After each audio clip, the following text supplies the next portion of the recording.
Hello everybody, I'm Chris Sold. This is Reed Kasaoka, the Baseball Card Exchange, and we're turning back the clock a little bit here with the latest Rip and Retail Retro. 1987 Fleer Baseball. Probably the most celebrated design of the 80s. People love the baby blue. Yep. And it was always tough to find from the beginning of the release. And in this one, Fleer wax is an interesting monster in that these boxes don't normally come sealed as this just was, but these packs are always really goosey-loosey. Now who knows if they've melted over time. That's not bad. But back in the day, I remember these, they used to fall open. So with your buying vintage wax, what else do you look for with Fleer? Well, the seal isn't quite the same as the others. As the tops, but to check to see if your packs are tampered with, you're definitely looking for the corner folds. Make sure they're consistent. Because once the pack's been open and tried to reseal, the wax will crack on the corner. And when it looks very uniform, like it does like this, yeah, it's not been messed with. You know that the packs have been swapped out. For example, if I were to take a pack from this stack, if I was to take a pack from one stack and slide it in the other, like this, where I put one pack in here, and you put it in the middle, you can kind of see how they don't match up. It's not always gonna line up. Yeah. And the other thing too is this is an easier one too, is once you're done opening a box, the collation of Fleer was very consistent back in the day if it was an untouched box. Right. And that you should not get any dupes in a box, or pretty close. You should get, pretty much a straight run. Now that doesn't mean the boxes weren't mixed up when they were packaging, obviously, because it was all hand packed. But the Fleer was very consistent. Yeah, very consistent, almost boringly consistent. And that's when it's a What's good about clean box. What's good about this year is that Fleer had 17 cards in a pack. It's a lot. Which is, throughout the 80s it was 15 cards per pack. So it's a nice little bonus. Unless you have to carry a case, then it's tough. That's his job. But what's big in this one? There's lots of key rookies. Barry Bonds is still the biggest one, but you've got Barry Larkin is a good one. Back in the day, Jose Canseco was a second-year card, but was still popular. Bo Jackson, Ruben Sierra, Will Clark. Kevin Seitzer. Just about to say that, Kevin Seitzer. Yeah, there's so many names that these years made so much money for so many people, so many different times. Yeah. Here's a Pete Rose, and right on cue, my first rookie, the dual rookies, Kevin Seitzer, believe it or not. So this is still during the age of speculation. Oh yeah, no doubt. I mean, and the thing is there's plenty of it out there, but it was the least plentiful of everything out there. Yeah. Where I grew up, I never saw Fleer at all. I didn't get Fleer until '89. I didn't see 87 Fleer available at a retail store until June of '87. Really? And it was already at $1 a pack. Which, SRP I think was like 40 or 45 cents. Yeah, Devon White. Even that was a seller back in the day. Bip Roberts. Hello, Bip. I got bipped. But also Bo Jackson. I don't know if I mentioned him. That's a classic card. The baby blue Royals uniforms. This is a classic set. And it's not expensive. This is still out there despite the Barry Bondses and the home run chases in the past. I'm 3 packs in right now. I'm at Jack. Yeah, me too. I mean, I've got some highlight cards with some the superstar specials. But so far, Steve Garvey, kind of a highlight. Darnell Coles. Not much. I did a box of these a couple years ago, and I did get a Bo Jackson, I think a Will Clark, but everybody else eluded me. One thing, Mark McGwire is not in this set. He's in the update set, right?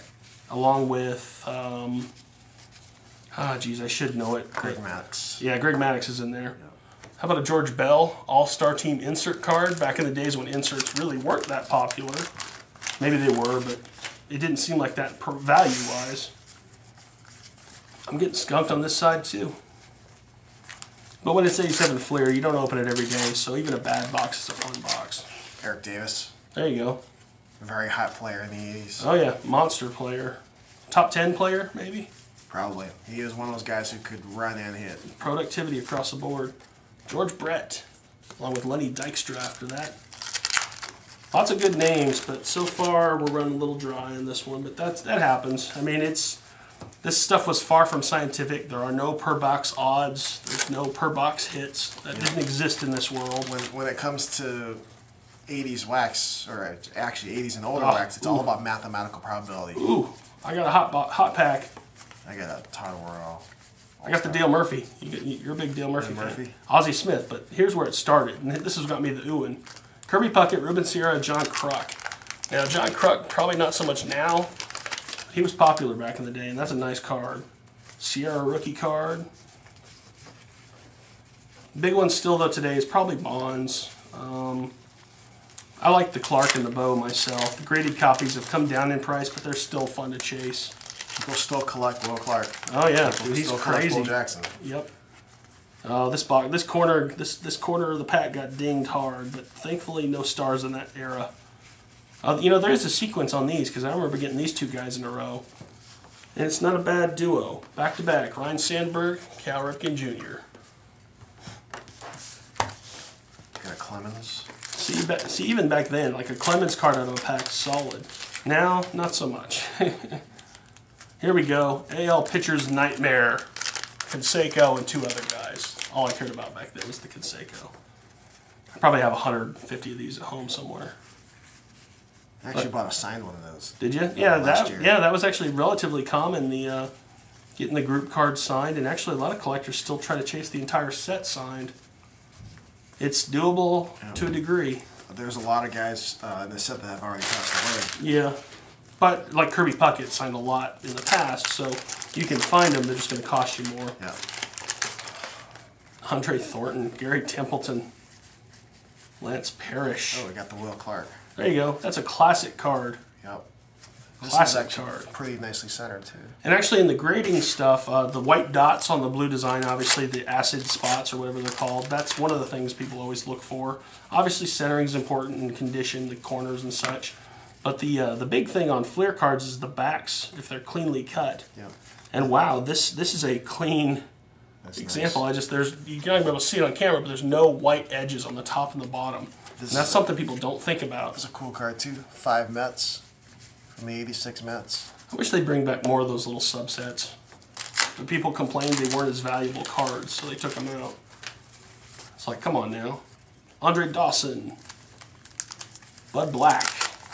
But you know what? This is holding up true to form. I've not seen many dupes at all. Gary Carter insert card. I bet we get one of the big dogs here before it's over. All right, Clemens. That was a big card back then. Clemens All-Star team cards. Third-year Clemens. There's somebody big coming. I can feel it. Ken Landreau? Not it. There you go. See, I knew it. As Bonds rookie.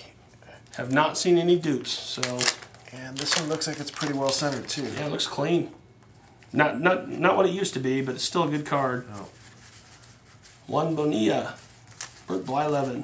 I think Bonds' book topped out at somewhere around $40, I think. Yeah, but the graded stuff went nutty. Yeah, the thing is a lot of these guys have a lot of cards. Like Bonds has 86 Fleer Update, which is actually a card I like. Yeah. It's just not as pretty. I mean, straight up, it's just not as visually appealing. So people, I think they went toward this set. How's this for a nice miscut? R.J. Reynolds, 100-0 at the bottom. That's pretty nice. Yeah, that's right on. Doesn't happen often.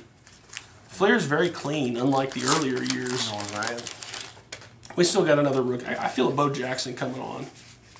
It's got to be something. Dave Clark, Greg Swindell. Watch out. Swindell. He was big when this stuff just came out too.